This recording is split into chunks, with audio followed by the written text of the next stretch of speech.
Thanks so much for being here. I'm excited to get started with this next panel. We're going to be talking about aviation security, getting an update on sort of what the current situation is, familiarizing ourselves with improvements that are currently being made and talking about future opportunities. I guess if our panelists want to go down and introduce themselves, I will start with you.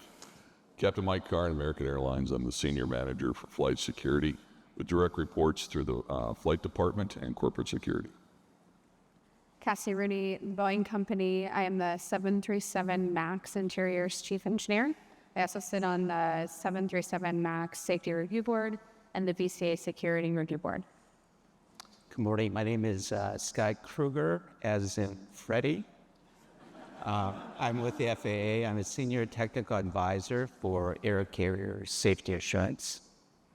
Good morning. My name is Captain Wolfgang Koch. I'm the Aviation Security Group Chair for the Airline Pilots Association, and I'd like to thank Alison for moderating this very important panel. Well, thank you all for having me. Such an esteemed group of experts here today, so I'll let them get straight into it. It's appropriate that we're talking about security today, 24 years after the 9/11 attacks. I was wondering if we could talk a little bit about kind of what the terrorism threat currently looks like. Maybe Wolfgang, you can start with a little overview. I'd love to do that. And so I'm going to start off with a publication that's usually put out yearly by the Office of Intelligence and Analysis from the Department of Homeland Security. And it's a 2025 Homeland Threat Assessment.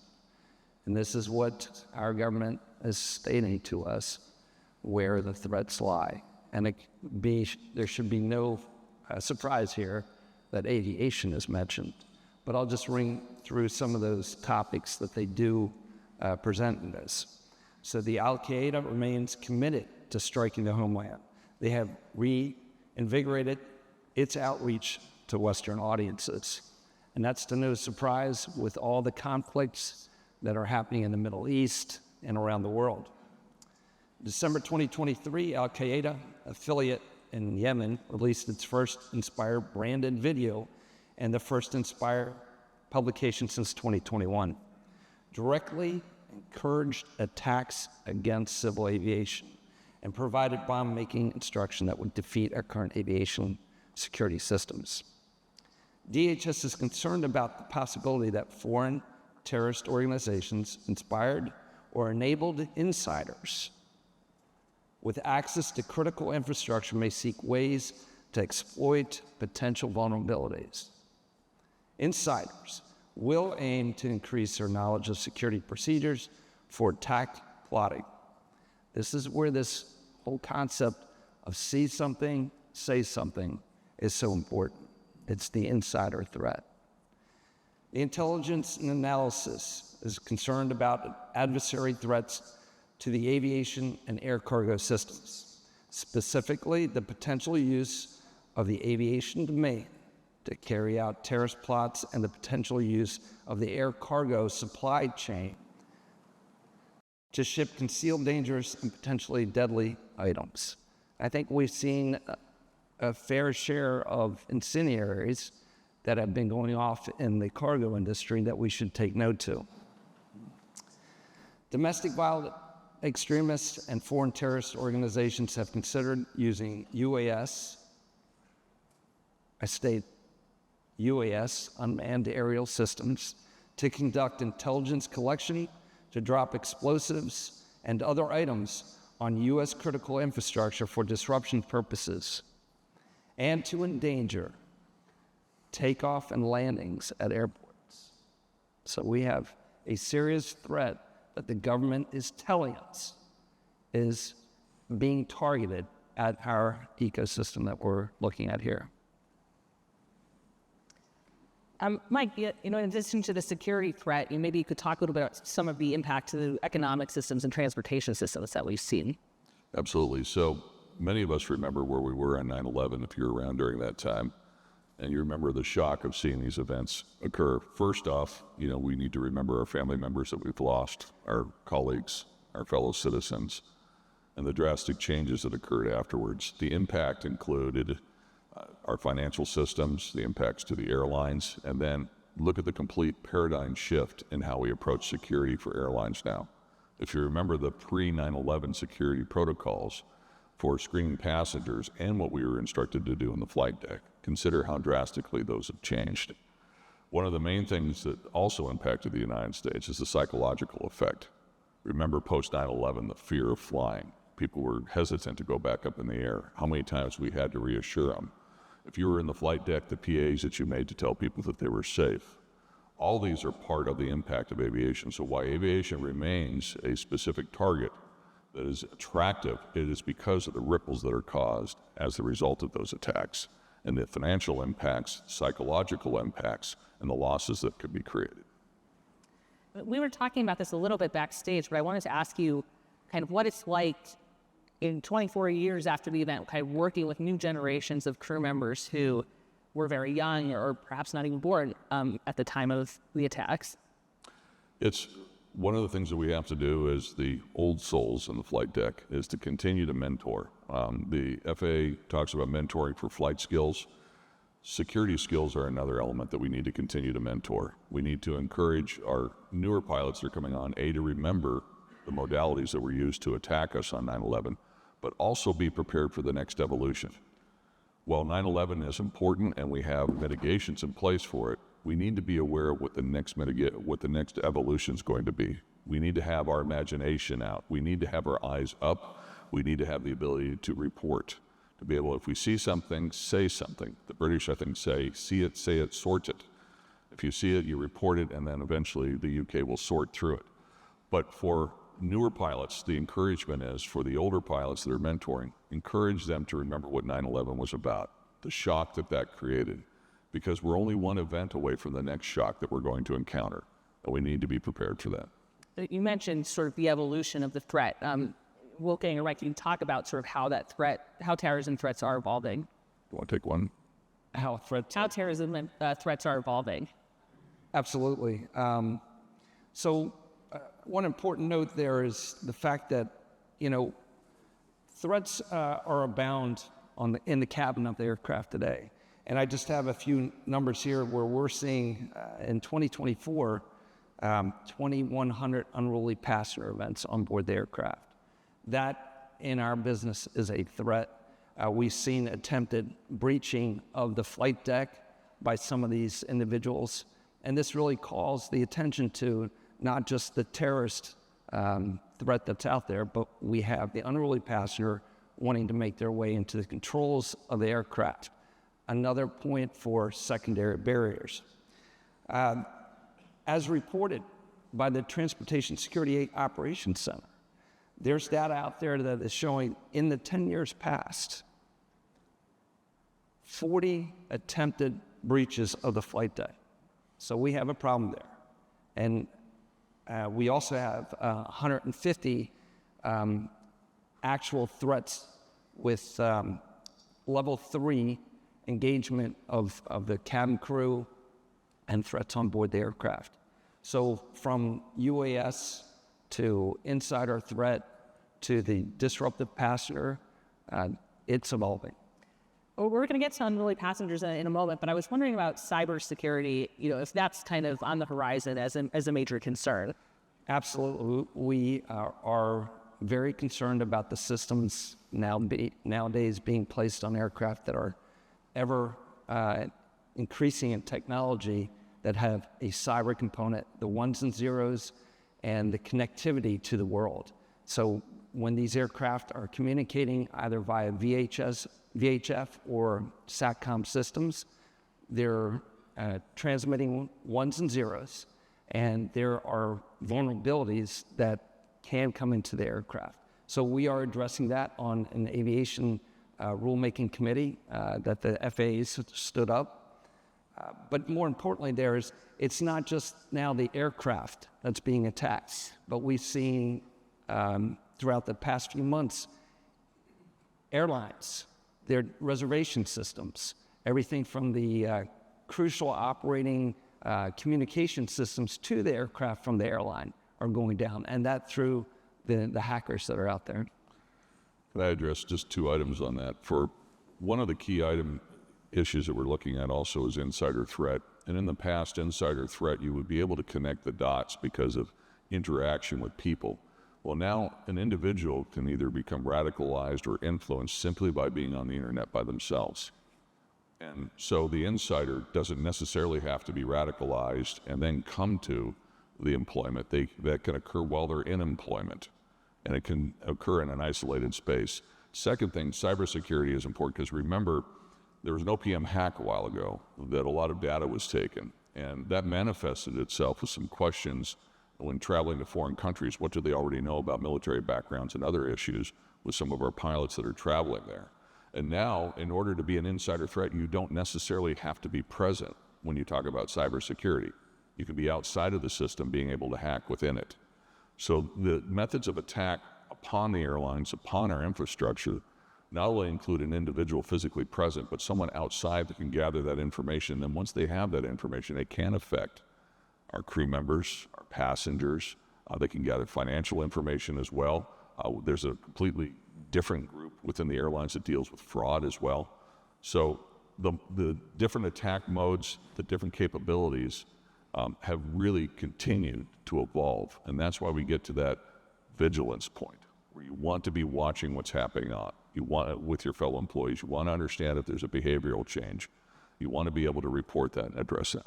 So it's not something you can always screen for in advance in a background check. It's correct. Involved. It could come after it. So as Wolfgang alluded to, terrorism's, of course, still a major concern, but unruly passengers seem to be a constant problem that don't seem to be going anywhere.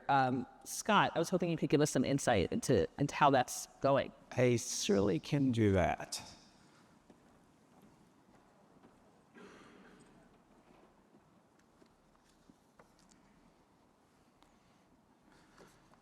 First of all, I would like to thank ALPA for this invitation and to include me on this panel. And what I'm about to present to you today is just kind of awakening for all of us and what's happened since the pandemic and all the unruly passenger cases that has occurred.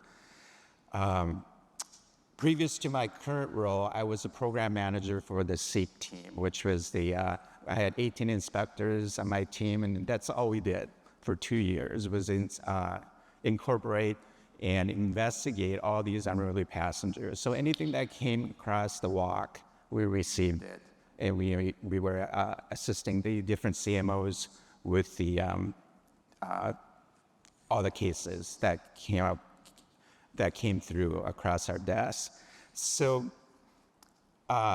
my objective today is just to give you a high overview of the background and context of the enforcement measures we took that are still ongoing, the Special Emphasis Enforcement Program, which is called the SEEP, the purpose, scope, and authority for increased sanctions. Also, I'm going to talk about a little bit of the trends that were identified on all these different reports and some of the key statistics and enforcement metrics of what occurs at the end of the day when we are completed with these investigations. Also, I want to talk about a little bit about reporting, how important that is as industry, labor, and law enforcement, how these are reported to us, how we gather that information as well. And also some of the lessons learned.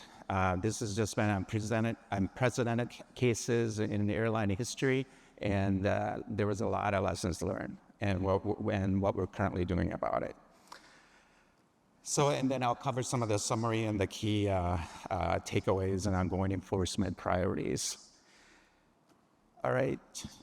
Currently, the passenger misconduct enforcement, as you can see on the screen, we issued a compliance and enforcement bulletin back in 21, which was passenger misconduct on U.S. aircraft. Obviously, these part 91, 121, 125, 135, and under U.S. Code 49, 46318, prohibits any person from assaulting, threatening, intimidating, or interference in the performance of crew member duties. Now let's take a look at what the SEEP was. the SEAP program, what it does is we stepped up the enforcement with higher sanctions for civil penalties. So it was designed to address elevator or critical non-compliance with enforcement actions used where standard compliance programs are very ineffective, such as previously we were able to use some of these cases using risk-based decision-making on addressing some of these minor cases with warning notices to the passengers. After our investigation, that no longer is happening. Everything is going to legal enforcement with a higher sanction amount. So you can see with that change on how many cases we have, and then the work that is piled up and the backlog that we have, because we have 2 years from the date of the occurrence until we close out the report with our legal to make that effective to impose a sanction on that passenger. And as I mentioned before, it applies to all the regulations I mentioned in the previous slide as well. And some of the trends, besides the interference with crew members, what we noticed, there was a lot of passenger-to-passenger altercations on flights. There were so many fights going on, it was just kind of ridiculous. It was just every day. I'm sure you heard it in the news, you saw it on YouTube, it was everywhere. Also, another thing we were concerned about was boarding non-compliant passengers within the gate area, and then they were still allowed to board. So that was becoming a trend, and so we would obviously address that with the certificate holder and give them, with the CMO and the principals, and say, hey, we're seeing a trend in this specific certificate holder with these issues. So we were addressing those. Alcohol, drug influence. I think, as you know, the marijuana has been, legalized in so many states, and that was a big issue as well. A lot of drug and alcohol were some of the more severe misconduct cases. And another sensitive one is the sexual misconduct. These were very, very hard cases for us to navigate because it involved adults and children on board. So it was very, very sensitive. We didn't tread lightly with it. We definitely went forward, but it was sometimes really hard to get a witness statement from a parent or, the minor that was on board. It was a lot of, it was very touchy, but unfortunately it happens. And, and it's still happening. For the context, I just want to give you a little, just a basic graph here. It looks like a third grader did this, right? Well, as you can see on the table, we're looking at the pre-context of the table on the pre-COVID data. For last 10 years, when we look back, we had approximately 1,420 unruly passenger cases within our system. Moving forward to 2021, the cases jumped to 1,420, it spiked up to 1,099 cases in 21. So the dramatic increase. So now you see where this interfaces with how we incorporated a SEAP because we needed to do something to deter the non-compliance, and it just went through the roof. And that level is still maintaining. It drops a little bit here and there, but I won't get into the specific details of that because it's of the specific air carrier information or proprietary information that we have. So the bottom line was we identified the significant emerging risk to safety and took decisive action to address this. The administrator also, as I stated earlier, implement a special emphasis enforcement program, which was called the SEAP. So on this screen, you can see the data. The total incidents that have occurred this year from January to end of August is 1,083 cases that were reported. So these cases in the system-wide, we are looking at 27 63 reflect cases into our enforcement information system, which they include the violation occurring after 2021 and to date.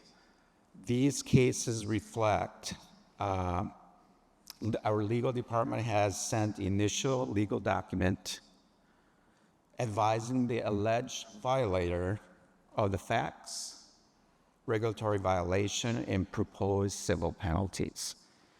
And to date, as of last month, we have closed 1,385 cases and assessed a civil penalty in dollars. So the proposed civil penalty right now is up to $26 million since 21. So that is a lot of money, right? So when you get a letter from the FAA saying you may be allegedly violated interference with a crew member, please give us your statement of what occurred, and then we process, and then our legal department proposes the civil penalty on the actions that had occurred. Another part I want to talk about is the reporting. The importance of timely reporting was also another trend that we had to address, because these were time sensitive, because we were getting so many cases in backlog. The sooner we receive the information from the certificate holder or law enforcement, that we needed to sometimes address it with the FBI on some of these egregious cases that were criminal. And also, I don't think a lot of the public and the general public know that passengers are witnesses. If you see something documented, we use YouTube videos, we use pictures, we use passenger statements as items of proof to make our case. And for some reason or another, we have perpetrators that violate a regulation, and they post it on YouTube, like opening the exit window, on the ground. So guess what? Thank you very much. That's our item of proof. So we do use those at times when it's available. And as you know, all the reports go through the Washington Operations Center, which is the WOC. And the collaboration piece, we are committed to continue to address all these cases and really passengers and risks they present to the national airspace. Collaboration and ongoing partnership among the FAA, the industry, and labor to prevent and address and deter misconduct is just really crucial. It's for the safety of all on that aircraft. Some of the lessons learned, insight gained to improve the prevention, enforcement, and cooperation. Sometimes we encountered cases where it was inform versus enforce. Wording really matters when you're on board the aircraft. Communication style can influence resolution. So don't poke the bear. If you see something, don't poke it. Try get a crew member to help you address it as a passenger on board that aircraft. We know it can be incredibly difficult for crew members when confronted with the unruly passenger, but it's important to try to de-escalate the event, even when every fiber in your body would just want to say, I need to say, to say something and get pissed off, in other words. In escalation, as you know, it's a two-way street. Actions of both crew and passenger affect our outcomes. Timely responses, as I mentioned earlier, is really important to us, because the sooner we have the information, the sooner we can start the case. And any of the, once we start an investigation, any of the egregious cases such as assaults, intimidation, and sexual assaults, we do forward those on to the DOJ for their investigation. So we do a parallel investigation. On the FAA side, we are civil penalty, and the DOJ is criminal. Accuracy of details, reports is really important to us. Give us the facts. What happened, when, where, and how. What did you see? Really important for us. And of course, full collaboration, and that we'll also notice when we would receive witness statements, you're getting a call from the FAA and they're like, oh, I'm not going to answer this phone because, what did I do wrong or what's going on? We're simply asking questions for the investigation. That's if you were identified as a witness or you're on the report as part of that incident, we're just collecting information. So we really had to soften that approach and to educate people on why we were calling in, why we were asking questions. So as the theme for this forum is from checkpoints to flight decks and beyond, I think I kind of covered a high overview of what the objectives of the background of the SEEP and where we're going and what we did in the past. And we are also committed to continue to address unruly passengers. That's almost a top priority for us as well. And one last thing I would like to say is we believe that not one of the single most important lessons learned through this unprecedented moment in aviation safety history is that no one agency or stakeholder can do this alone. It takes all of us to do this. Collaboration is just utmost important to us. With that being said, I have 3 more hours for the presentation, so hang tight. Seriously, thank you very much. I appreciate the invitation and to present this information to you. I know it was a high overview. I'll be around today if anyone has questions, or if I don't know the answer, I can definitely direct to someone that can. Thank you and fly safe.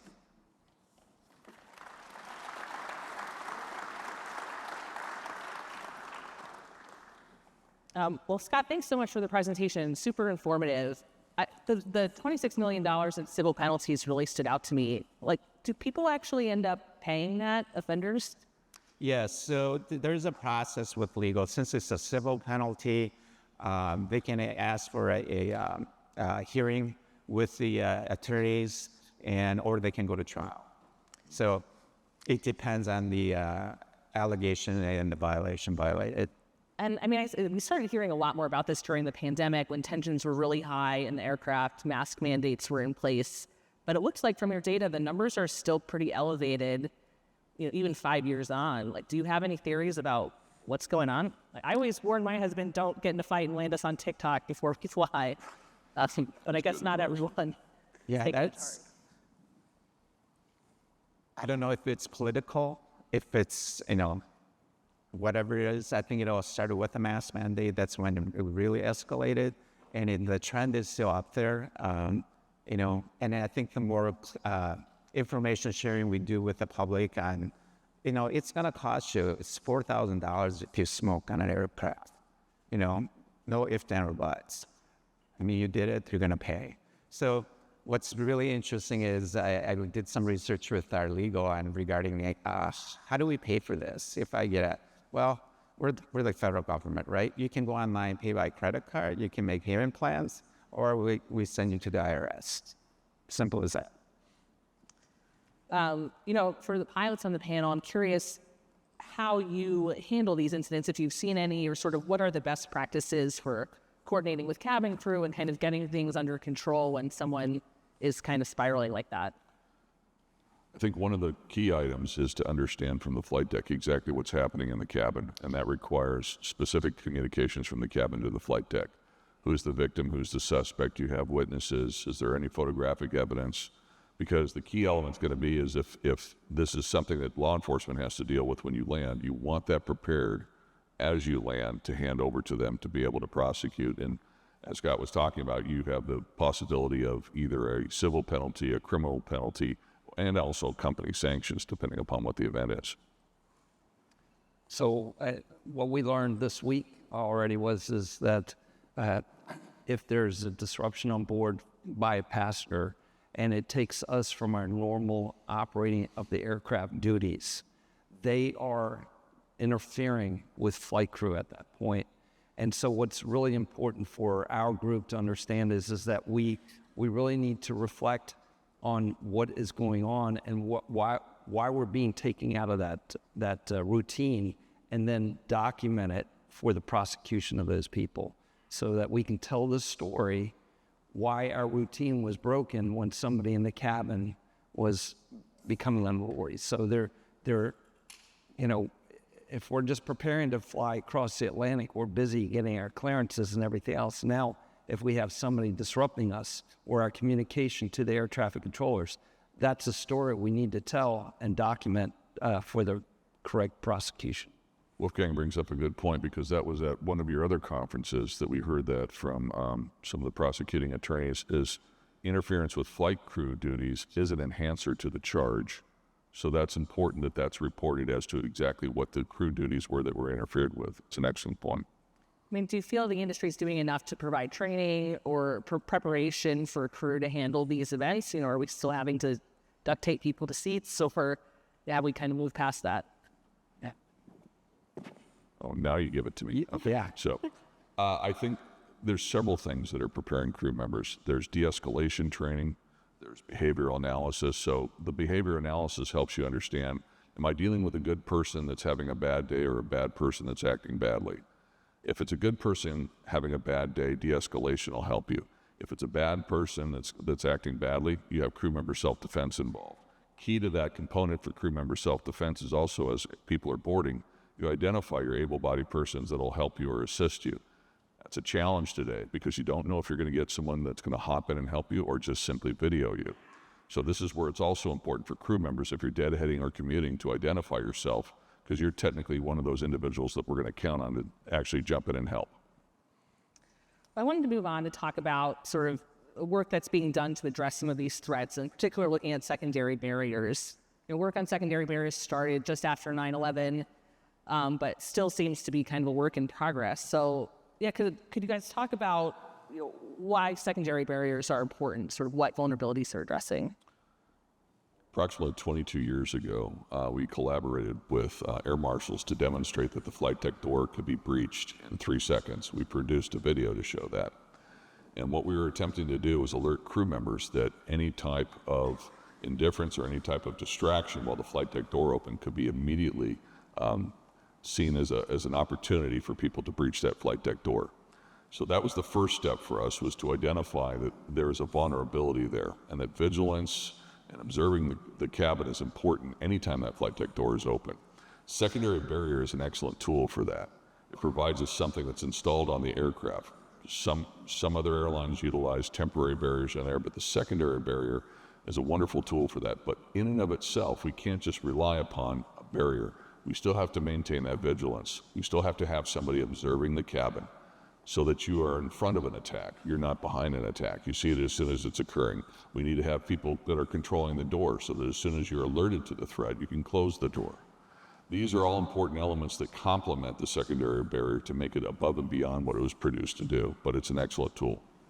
And it's sort of what is sort of the work that's gone on, on this so far? Like, why has it taken so long for the industry to adopt this? What have some of the challenges been? Well, the challenge is getting the industry to establish these barriers on the aircraft. There's continuous pushback, but the work that's been done every 5 years, we're showing more and more work. There's been documents written, studies done. We start with the RTCA group that did a deep dive into the cabin's security with the use of secondary barriers and had documented everything from the force used to be able to penetrate a secondary barrier to what's required to secure the flight deck. And there are hundreds of hours of work that have been put into documentation and showing the effectiveness of these barriers. And then it goes to the rulemaking committees. In 2019, there was the rulemaking committee to establish the newly manufactured aircraft to be purposed with secondary barriers. And I'll say that was actually a very good art, because we came to consensus as to bringing a new aircraft onto the property and what was required to protect the flight deck. And there was consensus in putting on the secondary barriers. And just recently now in the 2024, again, the FAA Reauthorization Act came out with the need to retrofit aircraft. And this is where we've seen the most amount of pushback, and where I hear constantly from the industry, OEMs and airlines, that there is no threat. They don't want to agree that these barriers are going to be useful. But as the numbers show, there are constant attempts on entering the flight deck, and we need a system to protect that aircraft. So.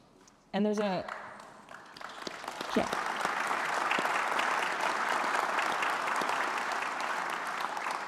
And there's a deadline coming up next year for forward fit, correct? Kind of where do things stand right now?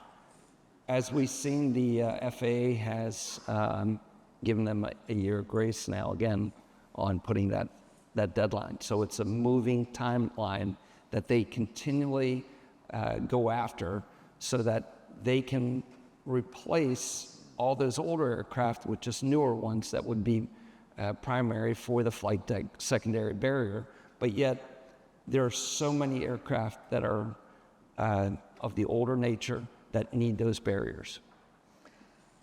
Cassie, I was wondering if you could tell us a little bit about some of the work Boeing has been doing the last couple of years developing secondary barriers. Yeah, sure. So, I mean, as we've all discussed here, the notice of proposed rulemaking from the FAA came out about 2.5 years ago and then was made official a little bit later.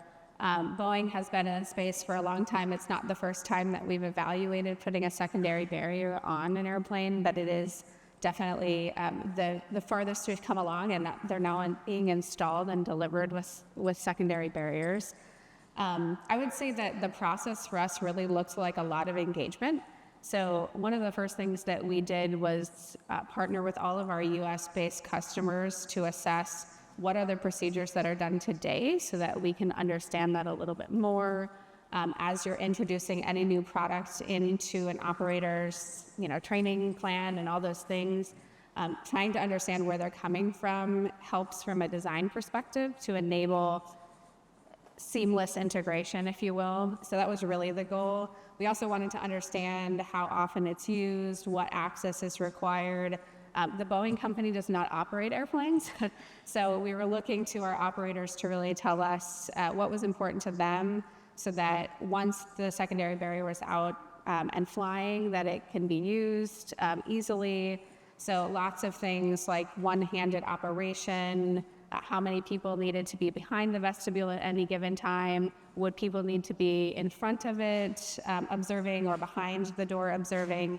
So those are also some of the considerations that we had. Of course, we engaged a lot with our regulators, both of the FAA and the air marshals, to understand requirements on that side. And we had a really good partnership along the way. And of course, bringing folks in, not just early in the process, but as we developed and got more mature, seeking feedback along that path and really tweaking the design to make sure that it was what the industry really needed and wanted. I do have a video, so I'll show you. The video is going to show the operation of the secondary barrier specifically for the 737 MAX. So as it kind of goes through here, it's really just a quick video that shows how it gets deployed, and it's pretty simple operation. As you can see, it's a bifold door essentially that gets deployed anytime the flight deck door is opened. And then is stowed otherwise. Fairly simple latching operation as it gets deployed, put into the bearing where it gets locked into place here. So as that's going through, I will highlight a few of the features here. There is a handle latch that you're seeing here for a locking mechanism. There is an inside of the barrier from on the flight deck side operation and passenger side operation. The passenger side is not being shown in great detail here for reasons, but know that it's obviously a little bit more complicated from the outside, and there is a time delay associated with that. You can also see in the video that the barrier is see-through in places, and the intent there is to ensure that there's good sightline visibility both forward and aft of the barrier to see anyone coming and approaching the barrier from inside, or if the barrier is deployed when it should not be and somebody is behind that barrier, you can see it and then access it if in case that is required. And, we heard Southwest has recently started flying with, newly installed secondary barriers in some aircraft. Are you getting any feedback yet, or how's that been going? Yes, we have been getting some feedback. We heard from one of the pilots that flew in just the other day that it's making them feel safer, which is exactly what we want to hear. And the operation has been fairly well. It is also being delivered on some other airlines, and as of course other folks are working through their training plans and other things with the FAA to comply with the Part 121 regulation. But we are really pleased that Southwest is flying, and we're getting some initial feedback on its operation. I'd just like to add, we take a look at this video and the production of a true secondary barrier. And every day when we go to work and we're taking a flight where we have to go for physiological needs out of the flight deck. And we're reminded every day that when we see the galley carts out and a flight attendant behind that galley cart, how vulnerable we actually are in comparison to a real secondary barrier. And it's about time that the industry recognize this and not wait until the next event occurs in our airspace.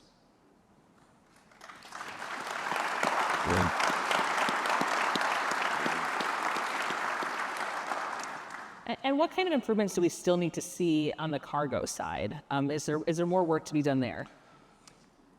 Absolutely. There is no barrier on a cargo aircraft. On many of the aircraft, I should say. We still have serious vulnerabilities with the idea that we are flying a 500,000-pound aircraft without a barrier to the flight deck, and yet we have passenger seating ability on those aircraft. There are no primary flight deck doors, even on those type of aircraft, and we have passengers that fly on that. So there's work to be done there, and as the regulator, they should be paying attention to that more as all these threats continue to build. Why aren't we there? I may add one item on the barrier that I think is important, and this ties into mentoring across the board. When you have an opportunity to fly an aircraft with a barrier, utilize that as a memorial for the folks we lost on 9/11. Remind them that this was developed to help our vigilance. This was developed to protect the flight deck. I think of Victor Saraceni. When I see this, I think of the history behind that. But I think this is another opportunity. Why is this on here? To have that discussion with those crew members about the violence of that day and what this represents in protecting the flight deck. So, Yes, in our last couple minutes, I wanted to move on and talk about sort of opportunities to improve security, improve efficiency and security. Kind of what role can aviation workers play in improving security, and kind of at a high level. I was wondering, does the industry's approach, the collaborative approach the industry has taken to safety, does that apply to security as well, or is there still more work needed to catch up there? Wolfgang, I think you want to talk a little bit about culture. Sure. We had some good discussion on, how safety has really come in this industry to protecting the safe operation of an aircraft. And I've been putting this forward for a long time now, and I've been trying to push the concept of where safety management systems should be equal to a security management system. And there have been instances, and I believe many of you probably have seen, where a security system has failed, or that access to a SITA portion of the airport has been granted to you without your actual permission in being in those areas.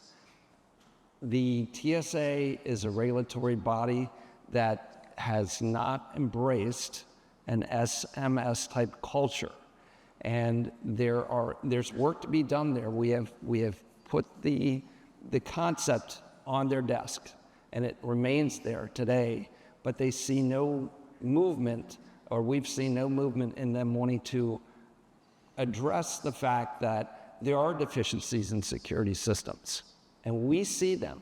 We can make light of them. However, I know from seeing reports at KCM or other checkpoints where deficiencies that are reported, they actually violate those pilots. And that to me is not enhancing our abilities to secure the operation of this industry. Mike, we had a good discussion earlier just on where your part falls in there. The challenge is, we've seen the growth in safety management systems and the embracing of a just culture, where if something's not negligent or intentional, we can learn from it through reporting, and we provide protections for pilots.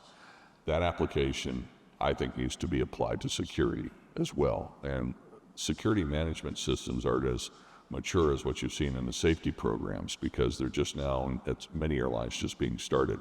But to include that type of information where someone can step forward and say, hey, this is what happened, it wasn't intentional, I like to provide the data.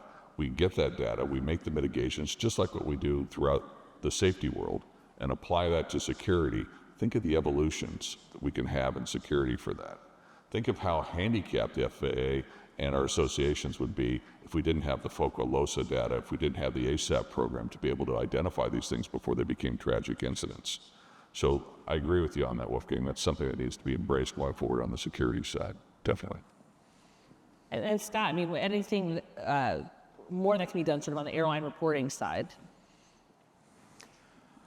I guess the reporting would be just consistency and time. If we could have just one system where we can just plug and play the incidents and it comes to us directly, that would be awesome. But every certificate holder has a different process. So, there's some hoops that we have to jump through, and but we're working through that collaboratively with the CMOs, with the certificate holder. That it's improving. It's always needs some work, but we're getting there. Are we going to have that final product that we always want? But there is always room for improvement. So that's where we are. Wolfgang, I wanted to ask you, and Mike, I guess sort of what the feedback is now, or what's been going on with the known crew member program. So we're talking about crew screening. Where do things stand with that? Sure. So obviously the TSA has seen a vulnerability within the known crew member program. They've substantially increased the actual physical screening rate of its members that are utilizing the system. They have discussed the means of onboarding KCM onto their property and taking ownership of it. What we know is that A4A actually contracts with a data system manufacturer, or they have the data on crew members that gets exchanged with the TSA. The improvements that they're trying to make are that the TSA would be in-house with all this data and be able to really expedite, even so more so than what we see today, transitioning through a KCM portal.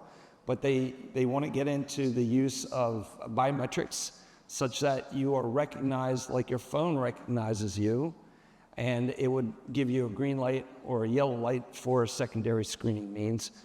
But in the background is a process of the development of the database that they need to utilize for this. So they're asking questions whether the individual that's approaching the KCM terminal, or what they're dubbing or wanting to rename CMAP, crew member access point, they're wanting to know, is this individual going to work?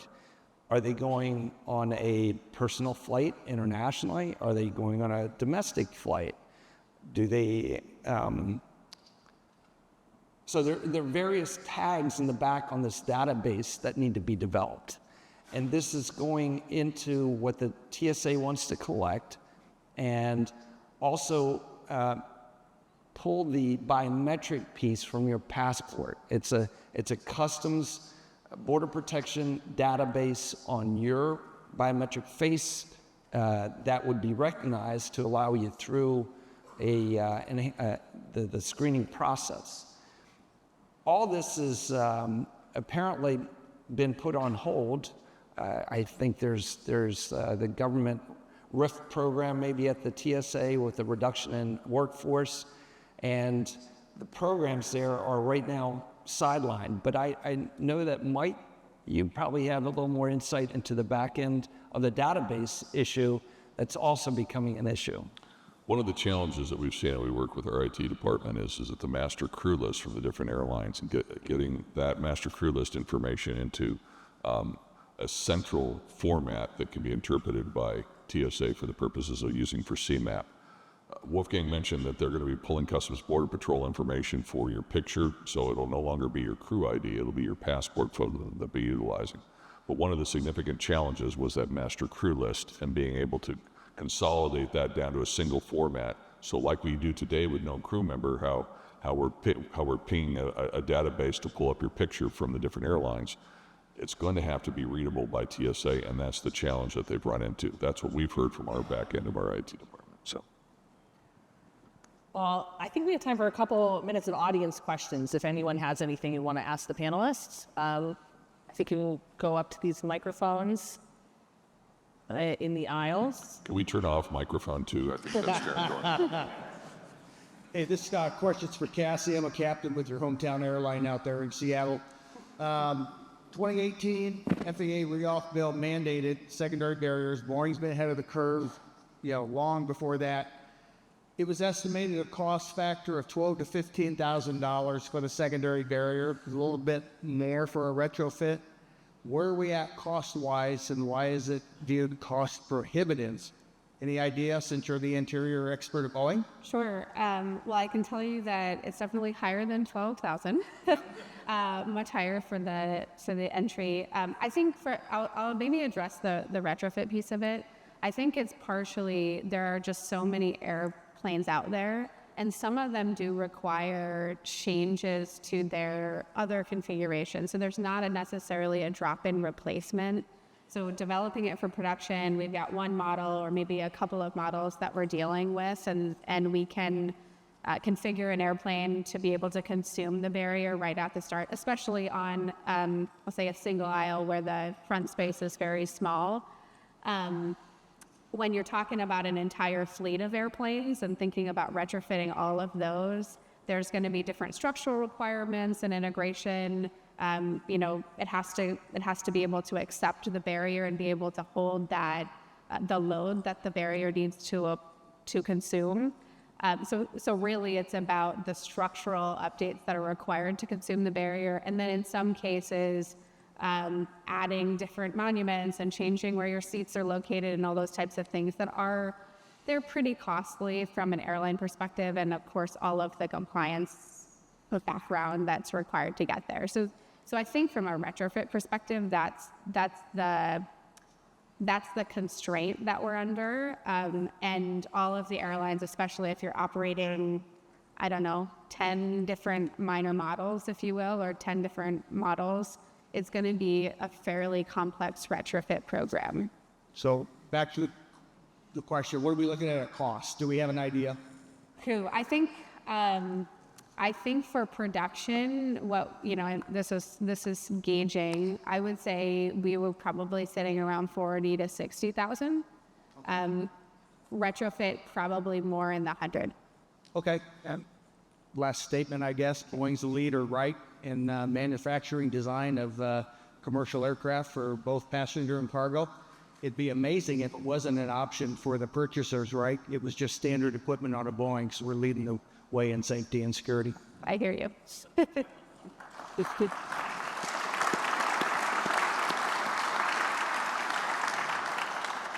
Well, I think this brings us to the end of our time. I don't want to keep anyone from your coffee or anything like that, so I'll let you go. But thank you so much to all of our panelists. This has been really informative, and I think people will be around if you all have any more questions for them.